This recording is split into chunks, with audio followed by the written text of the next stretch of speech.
Ntar kalau saya tugas jauh-jauh gimana? Yang penting kamu awas, jangan ada mama dua ya.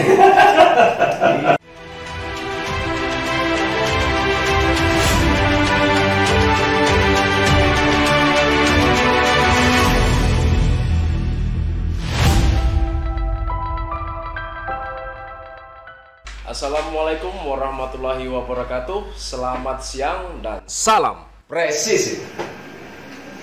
Pada kesempatan hari ini di podcast Presisi Humas Polda Sulteng, kami mengangkat tema bersama saya host yang sangat fenomenal, Bribtu David Setiawan. Ya. Oke, pada hari ini kami dari podcast Presisi Polda Sulteng mengangkat tema 1 tahun 4 bulan Polisi Perdamaian UNAMID dan UNGU ya. Jadi pada kesempatan kali ini saya sebagai host menghadirkan narasumber yang tidak asing lagi. Ini dia, Ibtu Gimanto dan Brigadir Akbar. Oke, jadi saudara-saudara berdua ini adalah senior-senior saya ya. Pak Ibtu Gimanto ini tidak asing karena beliau ini tetangga saya juga di rumah ya. Jadi apa kabar Pak Gimanto? Alhamdulillah. Bang Akbar gimana kabarnya? Alhamdulillah. Ya, jadi Pak Gimanto ini salah satu dan Pak Akbar ini salah satu personil Polda Sulteng yang pernah bertugas di UNAMID ya, UNAMID ya. Dan UNGU di ya. Sudan, ya. Di Sudan gitu. Jadi dalam kesempatan kali ini ya, saya sudah merangkum beberapa pertanyaan nih dari teman-teman di rumah, ya dari teman-teman di rumah. Nah, jadi pertanyaannya itu ada beberapa pertanyaan yang teman-teman ingin tahu nih Pak. Dari Pak Gimanto dulu mungkin ya. Teman-teman bertanya nih, Pak, apa sih UNAMID, Polisi Perdamaian UNAMID itu apa sih, dan UNGU itu apa sih, atau United ya, Nation World Unit itu apa sih Pak? Tolong dijawab Pak. Oke, terima kasih. Sebelumnya, Assalamualaikum warahmatullahi wabarakatuh. Perkenalkan, nama saya Gimanto Mangkat Ristu. Untuk jabatan saat ini PS Kanit 1 Subdit Paminal Polda Sulteng. Terima kasih untuk waktunya. Sebelumnya, Pak Akbar, salam Garuda. Jadi kita punya ciri itu salam Garuda. Wah, luar biasa ini. Garuda kan Indonesia. Wah. Oke, kami lanjutkan. Terima kasih untuk waktunya.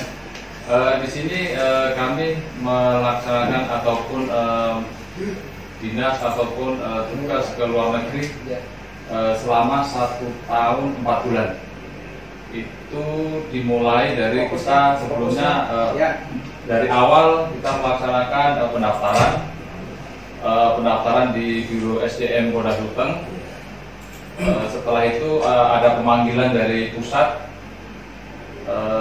untuk melaksanakan kegiatan selanjutnya, yaitu tes di sana di Jakarta di bawah bimbingan ataupun di bawah naungan Divhubinter Mabes Polri, Divisi Hubungan Internasional, yang sekarang yang menjabat beliau Irjen Pol Joni Asadoma. Terlebih spesifik lagi di bawah naungan atau bimbingan Rumisinter, Biro Internasional, di bawah pimpinan sekarang Irjen Pol Krisnamurti. Kami melaksanakan kegiatan di sana, tes seperti biasa. Pertama administrasi, kedua kesamaptaan, ketiga psikologi, keempat ada wawancara bahasa Inggris, terus yang kelima ada tes mengemudi, yang selanjutnya ada tes driver, dan tidak lupa kita di sana itulah namanya perjuangan, bersaing begitu banyak teman-teman dari seluruh Indonesia. Bagaimana caranya intinya bisa berangkat. Kalau untuk tes yang menurut Pak Gimanto dan Pak Akbar yang mungkin agak sulit ya. Itu kira-kira tes apa tuh? Dari sekian banyaknya tes itu, ketika proses seleksi itu kira-kira ada kesulitan tidak dalam prosesnya itu? Mungkin kalau kesulitan jelas ada, tapi kita sudah berusaha atau sudah mempersiapkan diri menekan semaksimal mungkin kesulitan. Terus terang kalau dalam kesulitan itu bahasa, waktu pas wawancara ya itulah luar biasa. Bahasa Inggrisnya. Berarti sama kayak saya, bahasa Inggrisnya acak-acakan. Begitu. Kemudian nih Pak, ada pertanyaan selanjutnya nih dari teman-teman. Pada saat itu berapa anggota Polri yang bergabung dalam UNAMID pada saat Bapak bergabung dulu? Oke, terima kasih. Sebelumnya kita menjelaskan dulu bahwa UNAMID itu Indonesia aktif mengikuti misi perdamaian ini khususnya dari Polri sejak tahun 2008 dari Romisinter atau dari Divisi Hubungan Internasional sudah mengirimkan pasukan yang namanya UNAMID ke Sudan. Jadi dari 2008 sampai sekarang, sampai 2021 kami yang terakhir ya. Karena apa? Kemarin sebetulnya dalam misi itu Pak, setiap tahun itu ada rollingan setiap tahun. Tapi pas kemarin kita misi terakhir ya ada penambahan 4 bulan. Disitulah kita menjalankan 2 misi. Pertama UN ya UNAMID, yang kedua UNGU. UNGU itu. Jadi untuk UNGU sendiri ya saya ulangi, untuk UNAMID sendiri seperti kita ini pasukan FPU. FPU ini Form Police Unit. Intinya tugas kedinasan ke luar negeri dalam misi perdamaian yang berpakaian dinas, uniform, ya inilah pakaiannya. Ya. Nah, itu dalam misi. Terus di sana kita bergabung yang lulus seleksi tadi, total keseluruhannya itu 140 personil di bawah pimpinan Kombes. Seluruh Indonesia Pak ya? Seluruh Indonesia, dari berbagai suku, berbagai agama, pokoknya seluruh Indonesia digabung dalam misi UNAMID tersebut. Kalau dari pada saat itu nih, apakah hanya dari Indonesia saja atau ada dari negara lain juga yang bergabung dalam UNAMID? Jadi yang di UNAMID kita pada misi itu banyak dari negara-negara lain seperti Pakistan, Mesir, Nepal, Ethiopia, Rwanda Batalion. Jadi semuanya ngumpul dalam satu misi. Dan Indonesia memberikan satu kontingen untuk 240 orang dipimpin satu orang.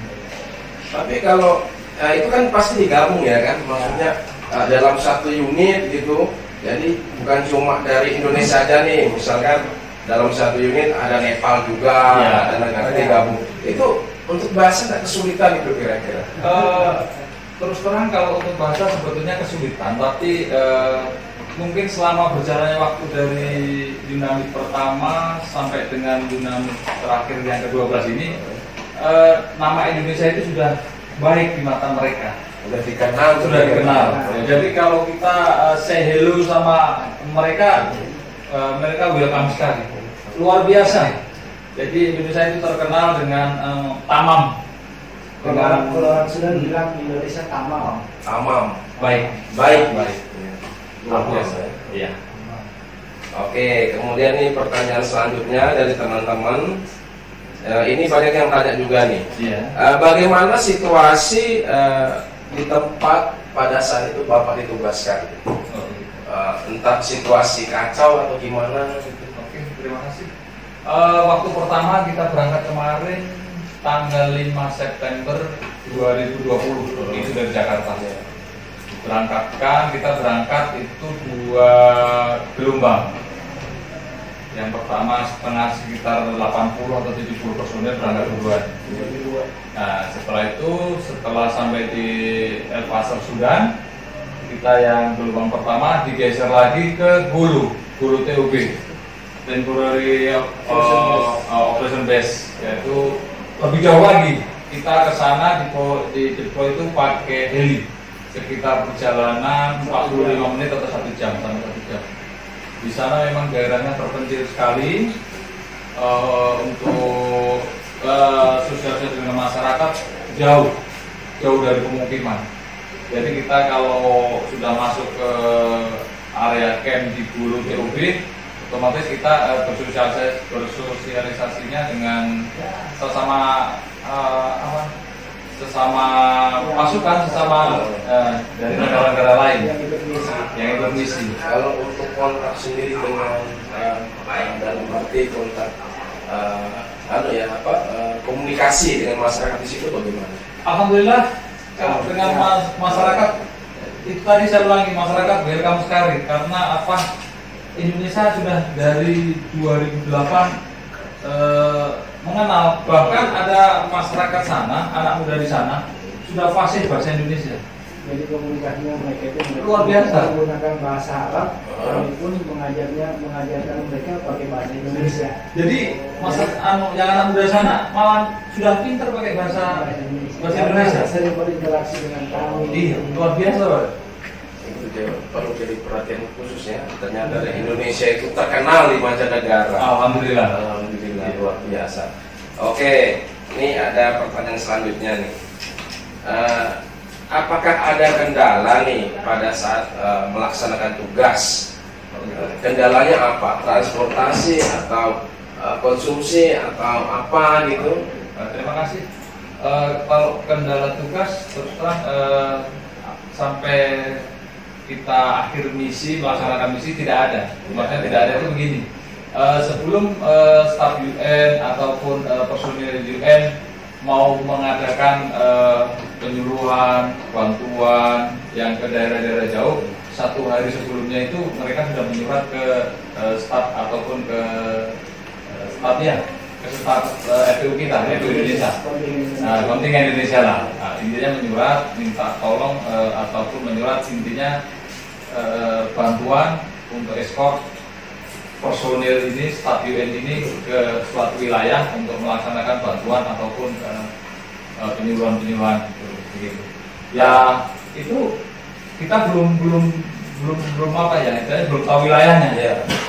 Kita otomatis habis itu tanya-tanya, ibaratnya dari FPU selanjutnya kan meninggalkan ataupun mengasih tahu wilayah-wilayah tujuan yang biasanya dituju sama staf UN.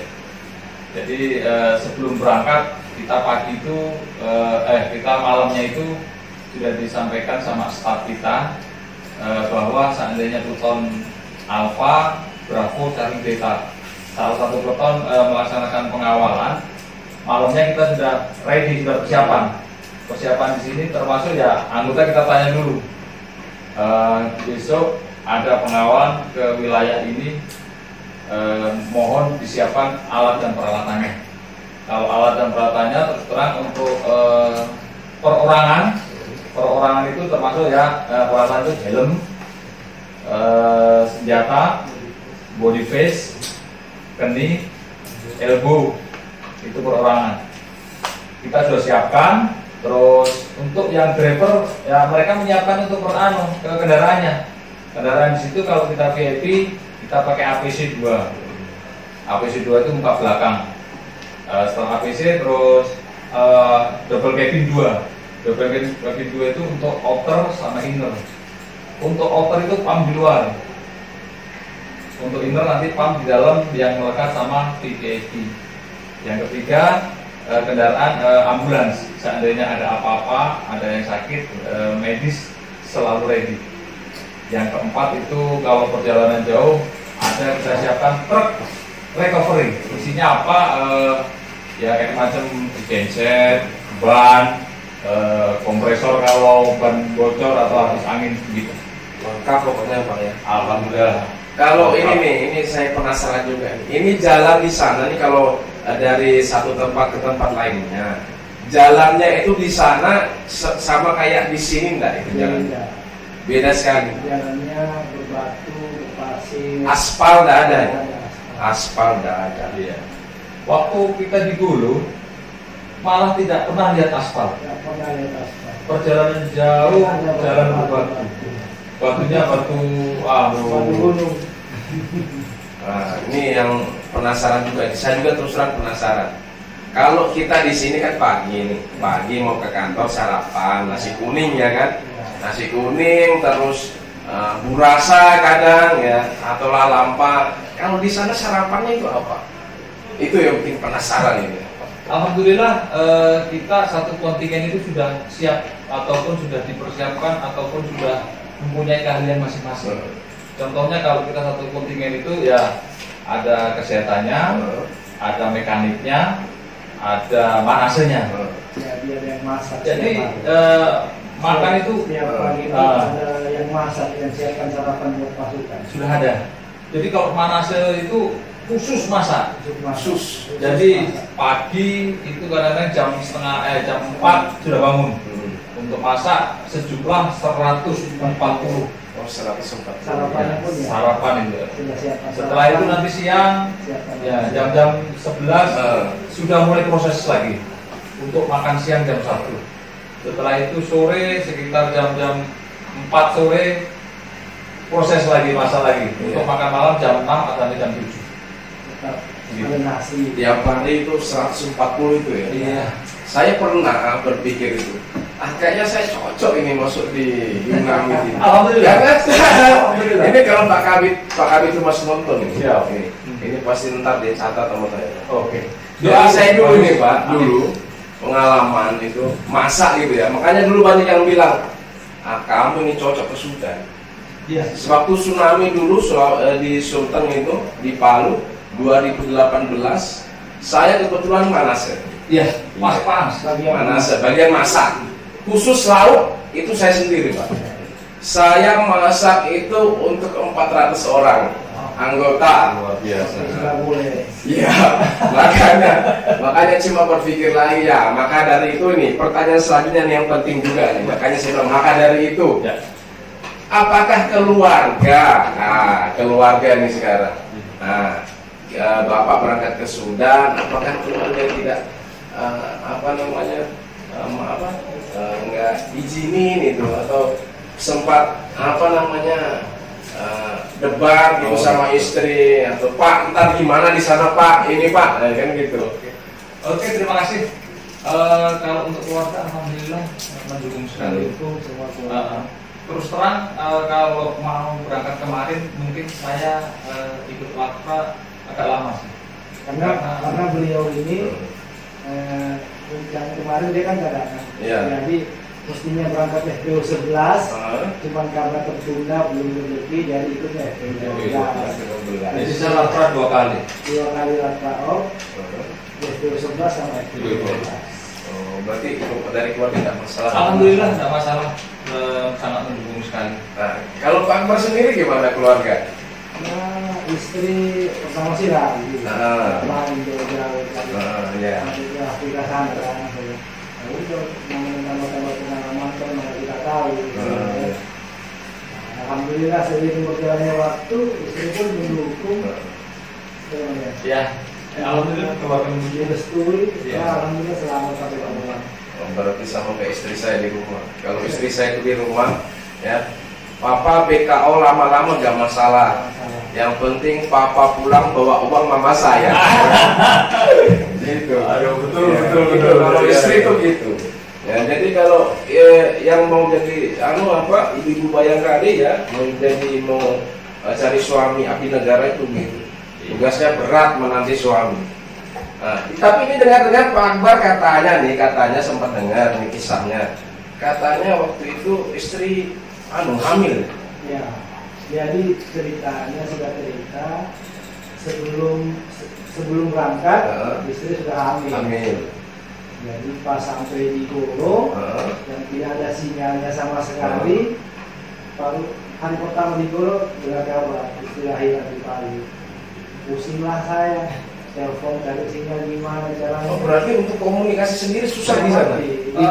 Iya, saat di Golo memang susah. Itu pun kita 140 orang itu gantian. Untuk data WIFI digilir kadang-kadang ya. Jadi kalau pas weton seandainya weton alfa hari Senin, hari Selasanya Brafu, berarti kalau untuk hari Brafu pas hari Selasa Brafu alfa cari delta tidak boleh menggunakan sinyal ataupun menggunakan fasilitas itu untuk komunikasi. Iya, jadi begitu terus. Jadi kalau pas giliran komunikasi memang kita nunggu jatahnya. Karena memang di dalam misi itu kita harus saling menghormati, saling mengerti toleransi kita. Menjadi kabar saja kami di sini baik-baik, semua sudah alhamdulillah. Tapi waktu anak lahir tuh, itu kan pasti ngajarinnya tuh gimana gitu loh. Itu kan pasti bapaknya kan harus ngajarin kan, bapaknya. Cuman ya sinyal udah gede udah kayak ada yang ngajarin juga tekan-tekan orang tua lah, juga nanti pamannya ada yang ngajarin. Aman semua. Makanya nama anak saya itu Garba. Ya. Sesuai dengan penugasannya bapaknya ya. Kalau saya waktu itu masih lapra, lahiran anak saya kasih nama Yunamit. Jadi namanya anak yang ketiga Anin Dita Triana Yunamit ya. Jadi nama misi. Di sana kebanyakan begitu. Yang lahir bapaknya di dalam misi, nama misi. Berarti kalau umpamanya bapaknya satu misi, bisa jadi anaknya sama dong namanya dong. Kalau nama misi lain, nama daerah. Nama daerah. Bisa diambil dari yang kemarin kan, yang saya lihat itu namanya kan di El Pasar, kita kan stay di El Pasar. Berapa bulan? Namanya El Pasar. Namanya Muhammad El Pasar atau gimana? El Pasar. Saya namanya misi nih Bang Yunamit. Tapi ini ngomong-ngomong nih, dulu kan saya pernah BKO nih ya, jaringan susah kayak seperti itu. Itu kalau kita tuh ketemu senior atau apa, gantian, kira-kira di sana gitu nggak? Di sana tidak, karena pimpinan juga mengerti. Kasihan karena kita memanage memang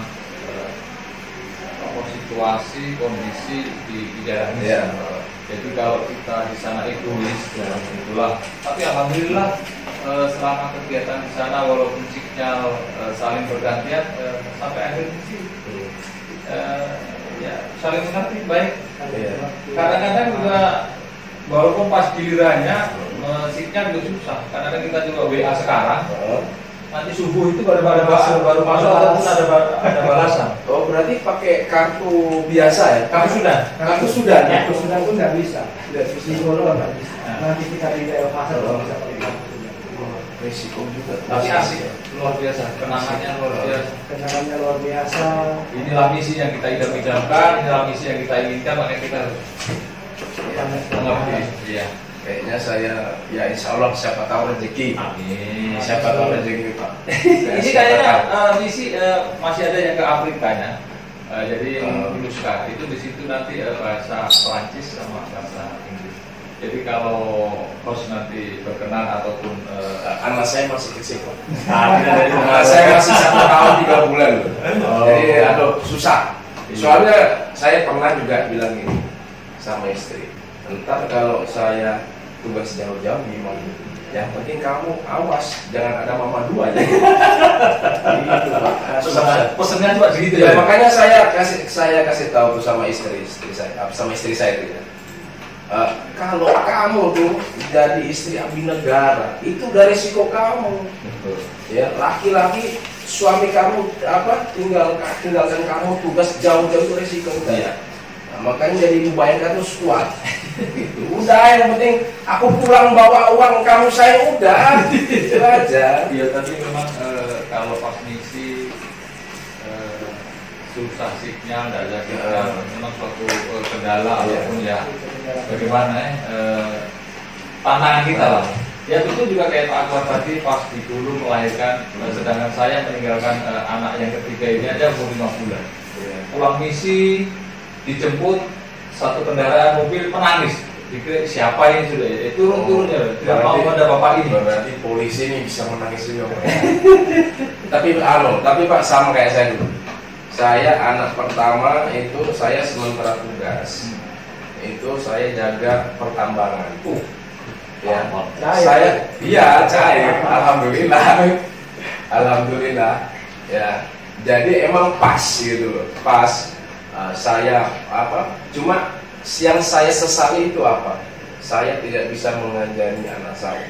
Sampai-sampai tuh di mobil teman tuh, wih, kamu laki-laki kok nangis? Sempat dibilang begitu. Kamu laki-laki nangis kan? Pakai rok aja kamu. Gitu. Jadi memang kalau apalagi anak ya, ini yang terberat kalau menurut saya anak ya. Anak. Kadang tuh sekuat apapun laki-laki tuh kalau masalah anak. Air mata tuh pasti meleleh gitu.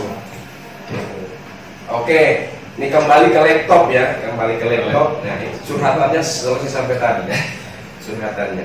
Oke, selanjutnya nih ada pertanyaan, kira-kira apakah ada pengaruh untuk karir ketika kita berhasil melaksanakan tugas, apalagi di luar negeri? Apakah ada pengaruh terhadap karir kita? Misalkan nih, kayak Pak Akbar kan masih Bintara nih. Misalkan kalau nanti mau sekolah perwira, ada kelebihan khusus tidak yang diberikan untuk anggota yang sudah melalui tugas di luar negeri? Kalau kelebihan karir ya apa ya, ada pengalaman lah istilahnya, pengalaman dinas di luar negeri ya. Untuk di RH kan di RH kan ada itu penugasan di luar negeri ya. Tapi kalau untuk karir kayak insya Allah insya Allah ya, semoga ini kita dinonton sama pimpinan kita, orang-orang tua kita ya, yang di atas nih. Soalnya saya sendiri juga paling jauh ya, paling di sana, di Palu City sana paling jauh. Nah ini sudah loh jauh. Kalau diperhatikan pimpinan sudah diperhatikan luar biasa.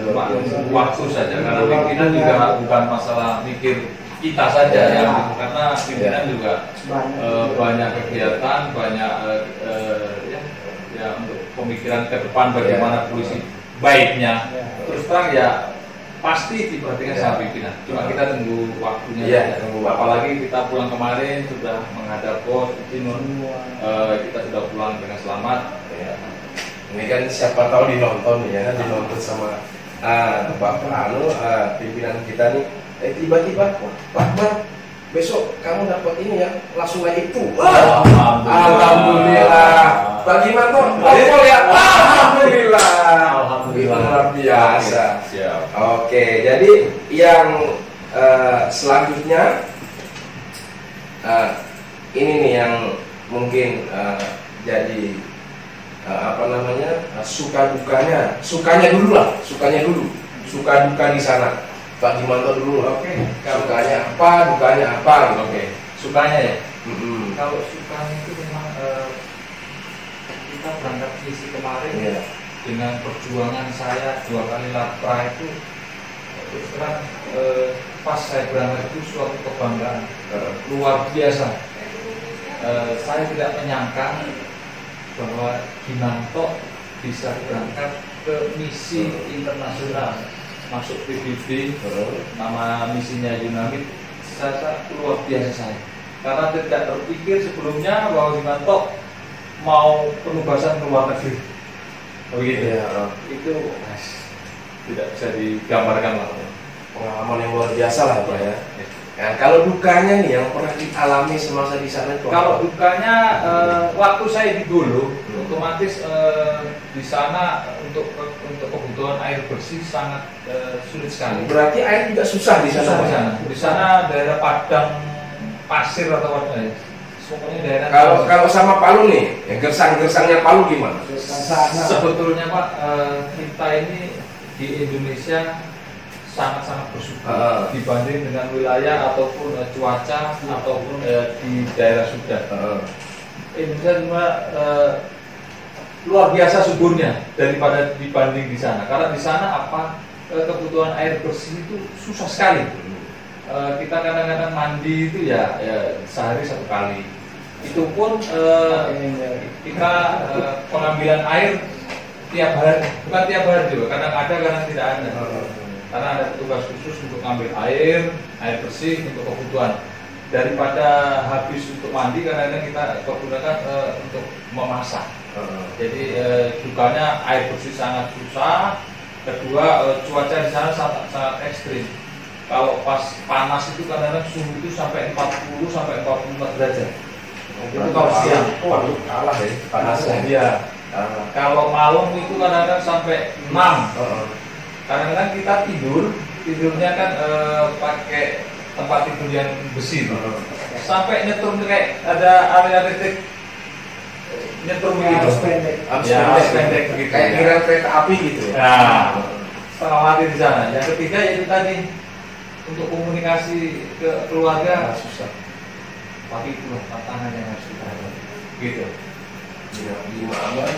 Bagaimanapun harus dijalani. Harus dijalani. Karena kita sudah sampai di sana dan itulah misi yang kita impikan atau yang kita cita-citakan. Ini saya penasaran satu lagi. Dulu kan waktu daftar polisi ini saya berpikir gitu, wah ini kalau polisi yang sudah di luar negeri kita perang di sana. Itu sebenarnya benar nggak kayak gitu? Kita judulnya kan perdamaian. Jadi kita mengawasi sebenarnya tugas PBB di sana itu kan pertama itu kan mengawasi jalannya perdamaian di daerah misi. Kedua, menjaga personil dan aset PBB. Yang ketiga, manajemen ketertiban umum. Yang keempat itu turut serta mendukung operasi kepolisian di wilayah misi, daerah misi. Tapi pernah nggak ada kejadian gitu tiba-tiba ada kontak gitu atau apa, ada apa namanya krisis ini misalkan kan kacau apa gitu, pernah nggak?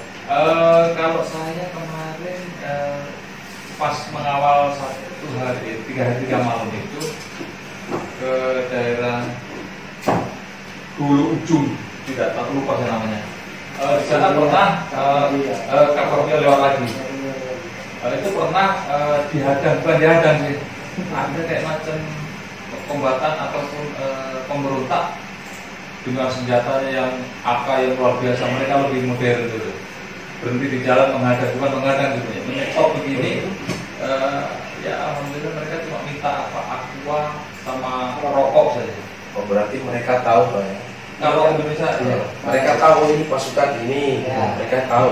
Karena kita kalau pergi kan konvoy, jadi mereka tinggal di hutan-hutan itu sangat juga mereka loh. Tapi alhamdulillah kalau Indonesia kan sudah aman, luar biasa baiknya dengan masyarakat kita.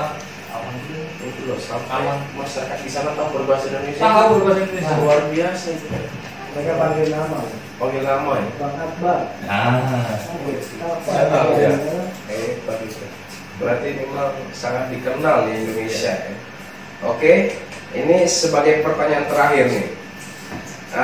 Kira-kira nih kalau ada kesempatan mau balik ke sana mau nggak?